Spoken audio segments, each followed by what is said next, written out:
kažką sugrįž? Aš manau, kad mes visi negirdžio aplodismentų. Padėkokime.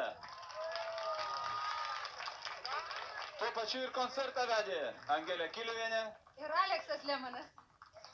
Na ir dabar mūsų gerbimieji vėl gegužio žiedai. Skamba jums. Aišku, kaip sako man vienas iš lankytojų, vienas iš žiūrovų sako, birželio žiedai dabar. Tai dabar skambės Palydų polka. Sėkmės jums, iki pasimatymo. Ačiū.